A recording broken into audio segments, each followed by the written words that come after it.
زما مؤمنو بندگانو زما زمکه پراخه ده نو تاسې همدا زما بندگی وکړئ هر ساکخ د مرګ د خوند څکونکی دی بیا به تاسې ټول همدا زما لوري ته راوګرځول شئ کومو کسانو چې ایمان راوړی دی او ښه عملونه یې کړي دي هغوی به موږ د جنت په لوړو دنګو ماڼیو کې استوګن کړو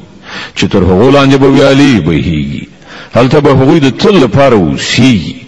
څه غوره اجر دی د عمل کوونکو لپاره د هغو کسانو لپاره چې هغوی صبر کړی دی او په خپل رب باندې توکل کوي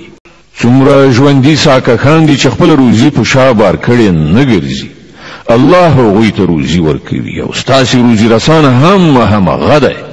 هغه هر څه اوري او پوهیږي که ته له دغو خلکو نه پوښتنه وکړې چې ځمکه او اسمانونه چا پیدا کړي دي او لمر او سپوږمۍ چا رام کړي دي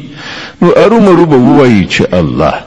بیا نو دوی له کوم لوري غولول کیږي همغه الله دی چې له خپلو بندګانو څخه چې چاته یې خوښه شي روزي یې پراخوي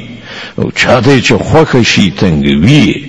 په باوري توګه الله په هر څه پوهېدونکی دی او که ته له دوی نه پوښتنه وکړې چې چا له اسمانه اوبه وورولې او د هغو په وسیله یې مړه ځمکه ژوندۍ کړه نو دوی به ارومرو وایي الله ووایه ثنا ستاینه الله لره ده خو زیاتره خلک نه پوهېږي او دغه د دنیا ژوند هیڅ نه دی مګر یوه لوبه او زړه خوښونه د اصلي ژوندانه کور خو د آخرت کور دی کاشکې دغه خلک پوهېدلی